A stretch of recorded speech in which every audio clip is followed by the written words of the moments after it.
Hello everyone, welcome to YouTube channel MV learning point. મિત્રો, આજના વિડીયોમાં આપણે જોવાના છીએ 18 ફેબ્રુઆરી એટલે કે આજના રિલેટેડ ખૂબ જ મહત્ત્વના અને ઇમ્પોર્ટન્ટ કરંટ અફેર્સના ક્વેશ્ચન. તો સૌથી પહેલાં તો જે મિત્રો ચેનલ ઉપર નવા હોય તો મિત્રો ચેનલને સબસ્ક્રાઈબ જરૂર કરજો, કારણ કે ચેનલને સબસ્ક્રાઈબ કરી તમે મને તમારો સપોર્ટ આપી શકો છો. તો સબસ્ક્રાઈબ કરી બાજુમાં બેલ આઇકન જરૂર પ્રેસ કરવું, જેથી કરીને તમને આવનારા દરેક ઇમ્પોર્ટન્ટ વિડીયોઝની માહિતી નોટિફિકેશનના માધ્યમથી સૌથી પહેલાં મળી રહેશે. ઓકે, તો સ્ટાર્ટ કરીશું મિત્રો. આજે તારીખ છે 18 ફેબ્રુઆરી 2021. એના રિલેટેડ જે કોઈ પણ ઇમ્પોર્ટન્ટ કરંટ અફેર્સના ક્વેશ્ચન બનશે તો એના વિશે ડિટેલમાં ડિસ્કશન કરીશું, જેથી કરીને તમને એ ક્વેશ્ચનની અંદર કોઈ પણ પ્રકારનું કન્ફ્યુઝન ના રહે. રાઈટ, તો પહેલો જ ક્વેશ્ચન છે મિત્રો, તાજેતરમાં કઈ રાજ્ય સરકારે લાકડીથી બનેલ રમકડા, સ્થાનિક કલાકૃતિ અને હસ્તશિલ્પને વધારવા માટે ફ્લિપકાર્ટ સાથે સમજૂતો કર્યો છે? તો મિત્રો પહેલાં તો હું તમને કહી દઉં કે જે ફ્લિપકાર્ટ છે એ એક ઈ કોમર્સ કંપની છે. તમને બધાને ખ્યાલ છે કે જ્યાંથી તમે કોઈ પણ વસ્તુની ઓનલાઈન ખરીદી કરી શકો. ઓકે, તો ફ્લિપકાર્ટ સાથે સમજૂતો કર્યો છે મિત્રો તાજેતરમાં જ મહારાષ્ટ્ર ગવર્મેન્ટે. તો મિત્રો જે મહારાષ્ટ્રની જે સરકાર છે ત્યાં આગળ જે લાકડીથી રમકડા બનાવવામાં આવે છે, તો એ રમકડા તેમજ ત્યાંની જે સ્થાનિક કલાકૃતિ છે એ અને એનું જે હસ્તશિલ્પ એટલે કે હાથથી બનેલું જે કોઈ પણ વર્ક છે તો એને મહત્ત્વ આપવા માટે, એને વધારવા માટે ફ્લિપકાર્ટ સાથે સમજૂતો કર્યો છે મહારાષ્ટ્ર સરકારે. રાઈટ, તો હવે આપણે ડિસ્કશન કરી લઈશું મહારાષ્ટ્ર વિશે. તો મિત્રો મહારાષ્ટ્રની કેપિટલ છે મુંબઈ, અને આ જ મુંબઈને 7 ટાપુઓનું શહેર પણ કહેવામાં આવે છે. બરાબર મિત્રો, આ જ મુંબઈમાં હેડક્વાર્ટર આવેલા છે ઇમ્પોર્ટન્ટ. એક તો છે નેશનલ સ્ટોક એક્સચેન્જ, બીજું છે બોમ્બે સ્ટોક એક્સચેન્જ અને એક છે security exchange board of India. તો આ ત્રણેયનું હેડક્વાર્ટર આવેલું છે મુંબઈ ખાતે. મિત્રો મોસ્ટ ઓફ બેંક એવી છે કે જેના હેડક્વાર્ટર પણ તમને મુંબઈમાં જોવા મળશે. રાઈટ, તો આટલું તમારે યાદ રાખવાનું છે. મહારાષ્ટ્રની વાત કરું તો મુખ્યમંત્રી કોણ છે? ઉદ્ધવ ઠાકરે, અને રાજ્યપાલ છે ભગતસિંહ કોશિયારી. મિત્રો ભગતસિંહ કોશિયારી જે છે એ ગોવા રાજ્યનો રાજ્યપાલ તરીકેનો, રાજ્યપાલ એટલે ગવર્નર મિત્રો. ઓકે, તો ગવર્નર ઇંગ્લિશમાં કહેવાશે. રાઈટ, તો રાજ્યપાલ તરીકેનો ગોવા રાજ્યનો ચાર્જ પણ સંભાળી રહ્યા છે ભગતસિંહ કોશિયારી. તો આટલું તમારે યાદ રાખવાનું છે. મહારાષ્ટ્ર વિશે ઇમ્પોર્ટન્ટ ફેક્ટની વાત કરી લઈએ, કરંટ રિલેટેડ, અને બીજા પણ ઇમ્પોર્ટન્ટ ફેક્ટ. તો મિત્રો મારો પરિવાર મારી જવાબદારી અભિયાન જે છે એ પણ મહારાષ્ટ્ર ગવર્મેન્ટ દ્વારા ચલાવવામાં આવ્યું છે. ઇમ્પોર્ટન્ટ નેશનલ પાર્કની વાત કરું તો Sanjay Gandhi National Park, Gugamal National Park અને નવેગાંવ નેશનલ પાર્ક આ આવેલા છે મહારાષ્ટ્રની અંદર. રાઈટ મિત્રો, મહારાષ્ટ્રની અંદર જે મહાસરદ મંચ, બરાબર, વિકલાંગો માટેનું જે અભિયાન છે મહાસરદ મંચ એ લોન્ચ કરવામાં આવ્યું છે મહારાષ્ટ્ર દ્વારા. કોના માટે? તો વિકલાંગ વ્યક્તિઓ માટે. એક યોજના રિલેટેડ છે શિવ ભોજન યોજના. મિત્રો આ જે શિવ ભોજન યોજના છે તો આ યોજના અંતર્ગત જે મહારાષ્ટ્ર ગવર્મેન્ટ છે એ ગરીબોને ફક્ત 10 રૂપિયામાં ભરપેટ ભોજન આપે છે શિવ ભોજન યોજના અંતર્ગત. ઓકે, બીજી વાત કરું તો મહારાષ્ટ્ર ઉચ્ચ ન્યાયાલયના મુખ્ય ન્યાયાધીશનું નામ શું છે? દીપંકર દત્તા. ઓકે, અને જે 5 સ્ટાર ગામ યોજના છે એ પણ મહારાષ્ટ્રમાં લાગુ છે. ઇમ્પોર્ટન્ટ લોકનૃત્યની વાત કરું તો એક તો છે તમાશા અને બીજું છે લાવણી. તો મિત્રો આ બંને નૃત્ય મહારાષ્ટ્ર સાથે રિલેટેડ છે. એક ખૂબ જ મહત્ત્વનો અને ઇમ્પોર્ટન્ટ કરંટનો ક્વેશ્ચન છે કે જે એશિયા ખંડની જે પ્રથમ સૌર ઉર્જાથી સંચાલિત હોય એવી કાપડ મિલ જે છે એ ક્યાં સ્થાપિત કરવામાં આવી છે? તો મહારાષ્ટ્રના પરભણી જિલ્લા ખાતે આ જે એશિયાની પ્રથમ સૌર ઉર્જાથી સંચાલિત હોય એવી જે કાપડ મિલ છે એ સ્થાપિત કરવામાં આવી છે. તો મહારાષ્ટ્ર વિશે આટલું તમારે યાદ રાખવાનું છે. રાઈટ, નેક્સ્ટ આપણે જોઈએ તાજેતરમાં કોણે ઈ છાવણી પોર્ટલ લોન્ચ કર્યું છે? તો તાજેતરમાં જ આપણા જે રક્ષામંત્રી રાજનાથસિંહ છે એમના દ્વારા ઈ છાવણી એટલે કે આ જે પોર્ટલ છે એ લોન્ચ કરવામાં આવ્યું છે. તો મિત્રો જે છાવણી વિસ્તારમાં લોકો રહે છે તો એ લોકોની ફરિયાદને નોંધવા માટે આ જે ઈ છાવણી પોર્ટલ છે એને લોન્ચ કરવામાં આવ્યું છે આપણા રક્ષામંત્રી રાજનાથસિંહજી દ્વારા. રાઈટ, હવે અહીંયાથી ઓધર ઓપ્શન વિશે ડિસ્કશન કરીએ.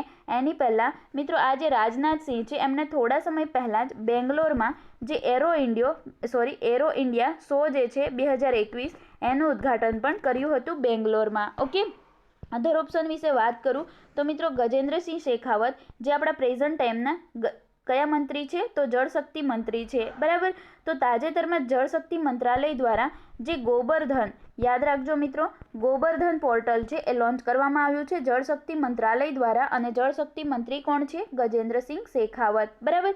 નિર્મલા સીતારામનની વાત કરું તો આપણા પ્રેઝન્ટ ટાઈમના નાણામંત્રી છે નિર્મલા સીતારામન, અને એમના દ્વારા 1 ફેબ્રુઆરી 2021ના રોજ આજે 2021-22નું જે બજેટ છે એ રજૂ કરવામાં આવ્યું હતું. અને મિત્રો, ભારતના ઇતિહાસમાં પ્રથમ વખત નિર્મલા સીતારામનજી દ્વારા પેપરલેસ એટલે કે ડિજિટલી રીતે બજેટ રજૂ કરવામાં આવ્યું હતું. એટલા માટે આ ખૂબ જ ઇમ્પોર્ટન્ટ ક્વેશ્ચન બની શકે છે અહીંયાથી, રાઈટ. તો આટલું તમારે યાદ રાખવાનું છે. બીજી વાત કરું નીતિન ગડકરીજીની, તો જે નીતિન ગડકરીજી છે એ આપણા પ્રેઝન્ટ ટાઈમના કૃષિ મંત્રી તો છે જ, સાથે સાથે રસ્તા અને પરિવહન મંત્રી પણ છે. ઓકે, તો એમના દ્વારા તાજેતરમાં જ ભારતનું પ્રથમ જે સીએનજી એટલે કે કોમ્પ્રેસ્ડ નેચરલ ગેસ ટ્રેક્ટર જે છે એ લોન્ચ કરવામાં આવ્યું છે, બરાબર.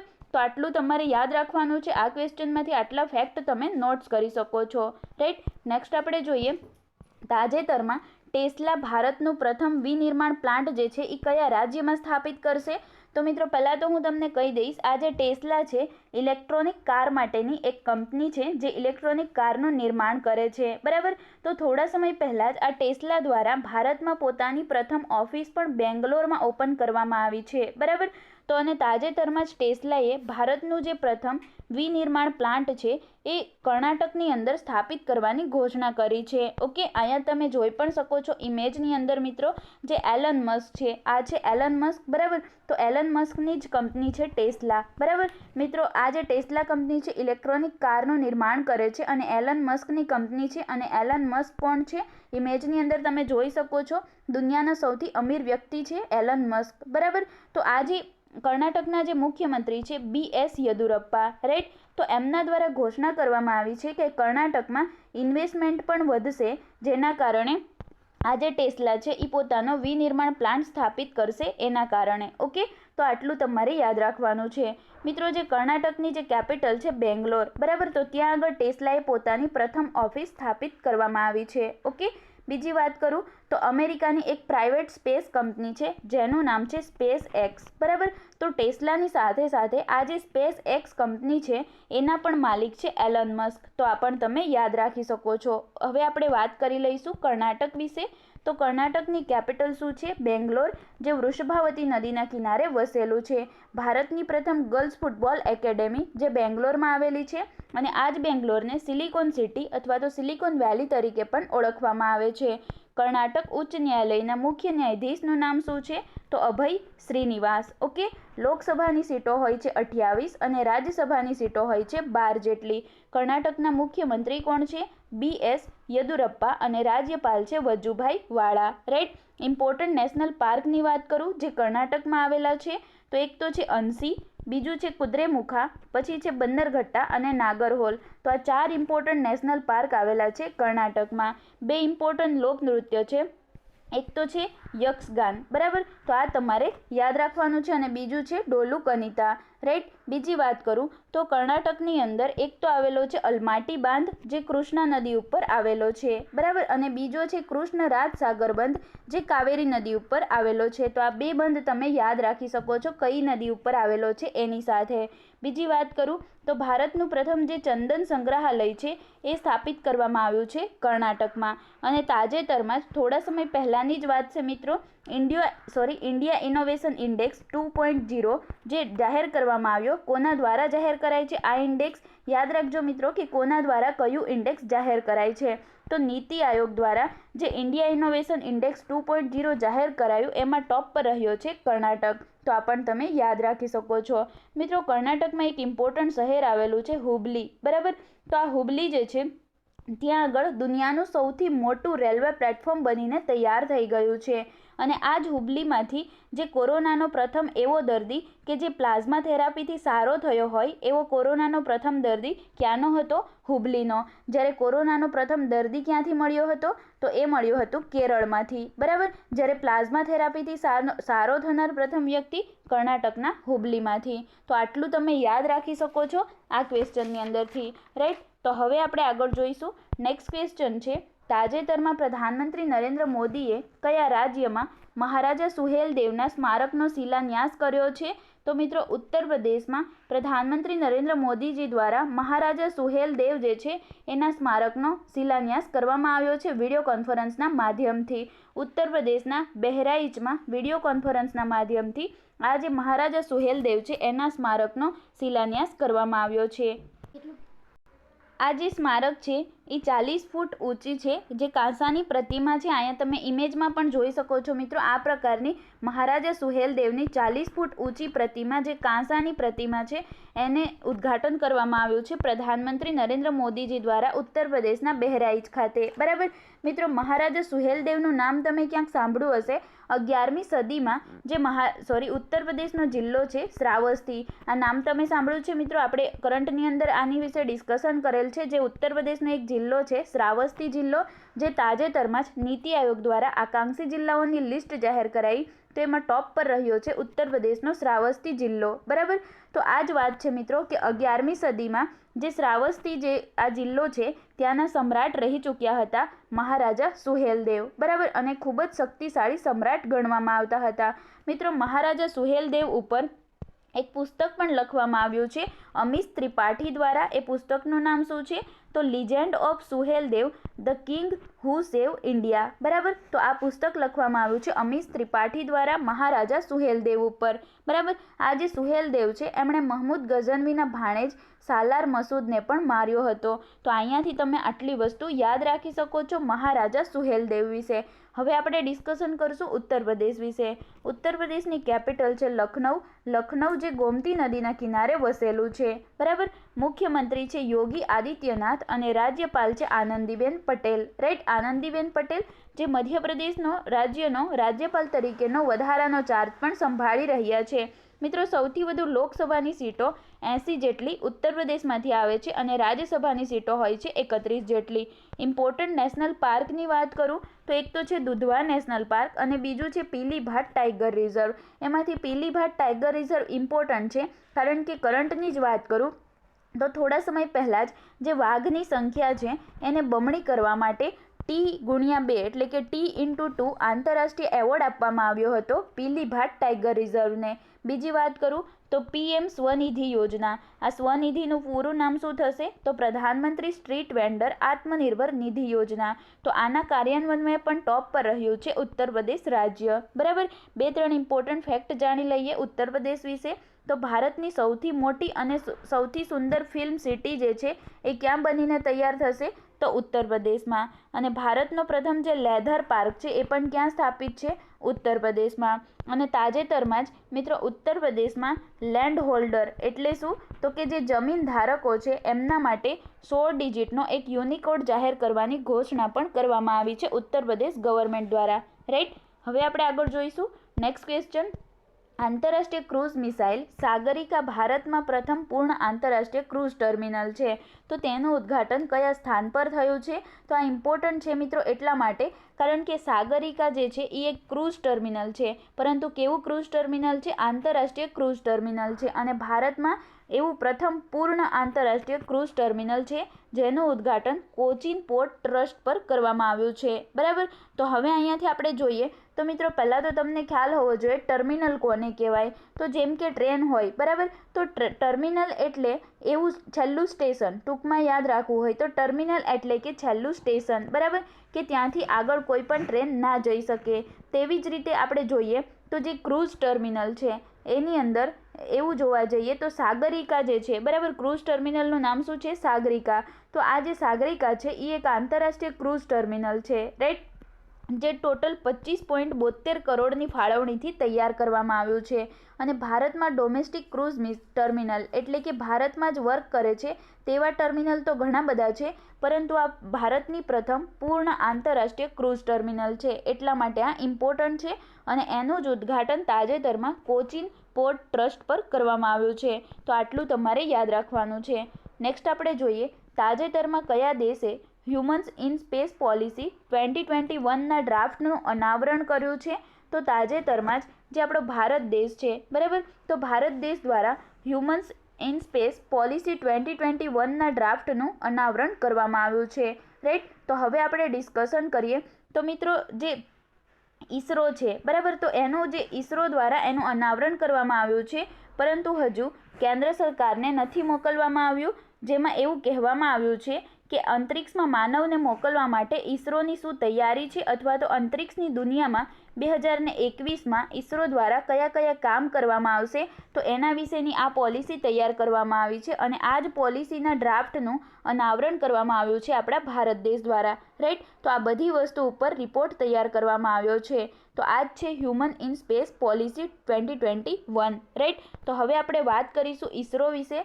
મિત્રો, ઈસરો જે છે એમણે જ અનાવરણ કર્યું છે ભારતમાં, બરાબર. તો હવે આપણે જોઈએ, અહીંયા આવશે મિત્રો, તાજેતરમાં ઈસરોએ કયા દેશમાં હ્યુમન્સ ઇન સ્પેસ પોલિસી 2021ના ડ્રાફ્ટનું અનાવરણ કર્યું છે, રાઈટ. તો ઈસરો વિશે વાત કરું તો આ ભારતની એક સ્પેસ એજન્સી છે. ઈસરો એટલે કે ઇન્ડિયન સ્પેસ રિસર્ચ ઓર્ગેનાઇઝેશન. એની સ્થાપના થઈ હતી 1969 એટલે કે 1969માં. હેડક્વાર્ટર આવેલું છે બેંગ્લોર, કર્ણાટક ખાતે. ઈસરોના અધ્યક્ષ છે કે સિવાન, જેને થોડા સમય પહેલાં જે ચંદ્રયાન 2નું સફળ લોન્ચિંગ કરવામાં આવ્યું હતું, તો એના કારણે કલામ પુરસ્કારથી પણ સન્માનિત કરવામાં આવ્યા હતા. અને ઈસરો દ્વારા થોડા ટાઈમ પહેલાં જ જે પ્રથમ અર્ધમાનવ રોબોટ એટલે કે હ્યુમનોઇડ રોબોટ છે, જેનું નામ છે વ્યોમમિત્ર, બરાબર. તો એ પણ લોન્ચ કરવામાં આવ્યું હતું. અને થોડા સમય પહેલાં જ ઈસરો દ્વારા પોતાના અંતરિક્ષ પરિસંપત્તિઓની રક્ષા માટે નેત્રા લોન્ચ કરવામાં આવ્યું હતું. નેત્રાનું ફૂલ નેમ શું છે, તો network for space object tracking and analysis, okay. અને તાજેતરમાં જ ઈસરોએ પ્રથમ વખત પ્રાઇવેટ ક્ષેત્ર માટે ઉપગ્રહ પરીક્ષણ કેન્દ્ર પણ ખોલ્યું છે. તો આટલું તમે યાદ રાખી શકો છો, રાઈટ. નેક્સ્ટ આપણે જોઈએ, તાજેતરમાં સમાચારમાં જોવાયેલ કયા દેશે બીબીસી વર્લ્ડ ન્યૂઝ પર પ્રતિબંધ મૂક્યો છે. તમને બધાને ખ્યાલ હશે મિત્રો, બીબીસી વર્લ્ડ ન્યૂઝ નામની એક ચેનલ આવે છે, ન્યૂઝ ચેનલ, બરાબર. તો આ ન્યૂઝ ચેનલ ઉપર તાજેતરમાં જ જે ચીન દેશ છે એમણે પ્રતિબંધ મૂક્યો છે. અને આ જે ન્યૂઝ ચેનલ છે એ ભારતની છે અને તાજેતરમાં ચીન દ્વારા ચીન દેશની અંદર આ બીબીસી વર્લ્ડ ન્યૂઝ ચેનલ પર પ્રતિબંધ મૂકવામાં આવ્યો છે. તો હવે આના પાછળનું કારણ શું છે એ આપણે સમજી લઈશું, થોડીક ડિટેલમાં સમજશું. તો મિત્રો, ચીન જે છે ત્યાં આગળ એક પ્રાંત છે જેનું નામ છે ઝિનજિયાંગ પ્રાંત, બરાબર. તો આ જે ઝિનજિયાંગ પ્રાંત છે એની પર જે બીબીસી ન્યૂઝ છે એના દ્વારા એક રિપોર્ટ જાહેર કરાયો હતો અને એટલા માટે ચાઇનાને તેનાથી આપત્તિ થઈ છે, તેથી પ્રતિબંધ મૂક્યો છે પોતાના દેશમાં બીબીસી ન્યૂઝ ચેનલ ઉપર, રાઈટ. હવે આ ઝિનજિયાંગ પ્રાંત છે શું, તો એના વિશે આપણે ઓલરેડી આગળના જે કરંટ છે એમાં ડિસ્કશન કરેલ છે. તો અહીંયા ઉપરથી આપણે જોવા જઈએ તો જે ઝિનજિયાંગ પ્રાંત છે ત્યાં આગળ મિત્રો ઉઈઘર મુસ્લિમ વસે છે. કેવા મુસ્લિમ? ઉઈઘર મુસ્લિમ વસે છે. તો ત્યાં આગળ તેમને ત્રાસ આપવામાં આવે છે ચાઇના દ્વારા. તો તેની ઉપર રિપોર્ટ બનાવાઈ હતી બીબીસી ન્યૂઝ દ્વારા, જેના કારણે ચાઇનાએ બીબીસી ન્યૂઝ પર પ્રતિબંધ મૂકી દીધો છે. તો આ છે મિત્રો ઉઈઘર મુસ્લિમ જે ઝિનજિયાંગ પ્રાંતમાં રહે છે અને આ ઝિનજિયાંગ પ્રાંત જે ચીનમાં આવેલો છે. મિત્રો, થોડા સમય પહેલાંની જ વાત કરું તો આપણે ક્વેશ્ચન પણ જોયો હતો કે જાપાન દેશ જે છે એના દ્વારા આ ઝિનજિયાંગ પ્રાંતના જે ઉઈઘર મુસ્લિમ છે તેમને જે ત્રાસ આપવામાં આવે છે તેની પર રિપોર્ટ બનાવીને જાપાન જે છે એણે ગુપ્ત રીતે અમેરિકાને એટલે કે યુએસએને પૂરો રિપોર્ટ પણ આપ્યો હતો, જેના કારણે જાપાનને હવે દુનિયાના સર્વશ્રેષ્ઠ ઇન્ટેલિજન્સ એજન્સીમાં સમાવેશ કરવામાં આવી રહ્યો છે, બરાબર. જેમને બધાને ખ્યાલ છે મિત્રો, સર્વશ્રેષ્ઠ ઇન્ટેલિજન્સ એજન્સી જે છે એમાં ટોટલ 5 આઈઝ અલાયન્સ કન્ટ્રી આવે છે. એમાં 5 આઈઝ અલાયન્સ કન્ટ્રી કઈ કઈ છે, તો યુકે, યુએસએ, કેનેડા, ન્યૂઝીલેન્ડ અને ઓસ્ટ્રેલિયા, રાઈટ. તો આટલું તમારે યાદ રાખવાનું છે. મિત્રો, આ જે 5 દેશો મેં તમને કીધા એ એવા દેશો છે કે જે દુનિયા પર નજર રાખે છે, એટલા માટે એને 5 આઈઝ અલાયન્સ કન્ટ્રી તરીકે ઓળખવામાં આવે છે. મિત્રો, આ જે 5 દેશોની જે ઇન્ટેલિજન્સ એજન્સી છે તે દુનિયાની સર્વશ્રેષ્ઠ ઇન્ટેલિજન્સ એજન્સી માનવામાં આવે છે. મિત્રો, હવે જાપાનને પણ સમાવેશ કરવામાં આવશે આ રિપોર્ટ આપવાના કારણે. તો હવે પછી જ્યારે જાપાનનો સમાવેશ થશે આ 5 આઈઝ ઇન્ટેલિજન્સ એજન્સીમાં, ત્યારે ટોટલ એવી રીતે ઓળખાશે 6 આઈઝ અલાયન્સ ઇન્ટેલિજન્સ, મિસ્ટેક થાય છે, 6 આઈઝ ઇન્ટેલિજન્સ એજન્સી, રાઈટ. તો આટલું તમારે યાદ રાખવાનું છે. હવે આપણે ચીન વિશે ડિસ્કશન કરીએ તો ચીનની કેપિટલ શું છે? ચીનની કેપિટલ જે છે એ બેઇજિંગ, અને ચીન જે છે એ એશિયા ખંડમાં જોવા મળશે.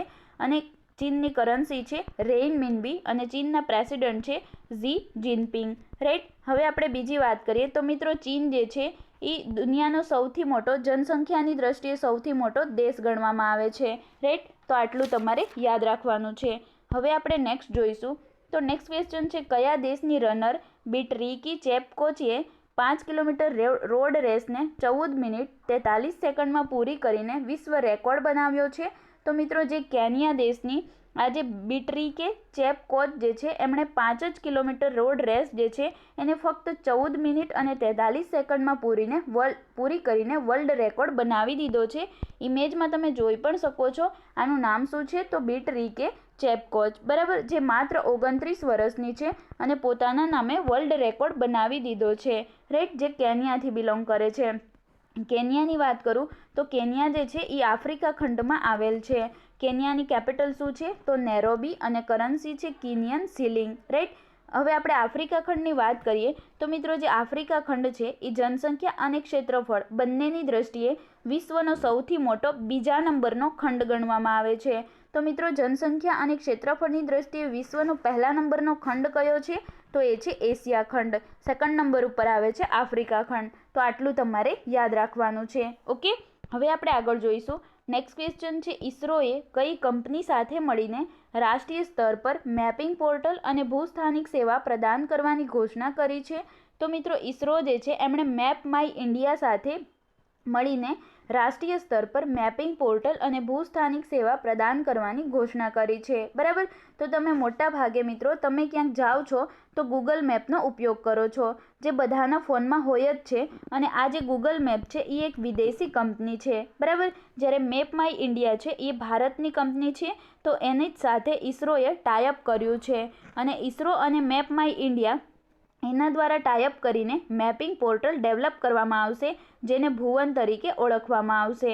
મેપ માય ઇન્ડિયાની વાત કરું તો એની સ્થાપના થઈ હતી 1992માં. હેડક્વાર્ટર આવેલું છે ન્યૂ દિલ્હી ખાતે. તો આટલું તમારે યાદ રાખવાનું છે આ ક્વેશ્ચનમાં. હવે આપણે જોઈશું આપણો આજનો લાસ્ટ અને નેક્સ્ટ ક્વેશ્ચન છે, તાજેતરમાં કયા દેશની ટીમ T20 ક્રિકેટમાં 100 આંતરરાષ્ટ્રીય મેચ જીતનાર પ્રથમ ટીમ બની ગઈ છે? તો મિત્રો જે પાકિસ્તાનની ટીમ છે એ T20 ઇન્ટરનેશનલ ક્રિકેટમાં 100 આંતરરાષ્ટ્રીય મેચ જીતનાર પ્રથમ ટીમ બની ગઈ છે. ટોટલ અત્યાર સુધીમાં 164 મેચ રમ્યા છે, જેમાંથી તેઓ 100 મેચ જે છે એ તેમણે જીતી છે પાકિસ્તાને, રાઈટ. એની સાથે જ પ્રથમ ટીમ બની ગઈ છે, બરાબર.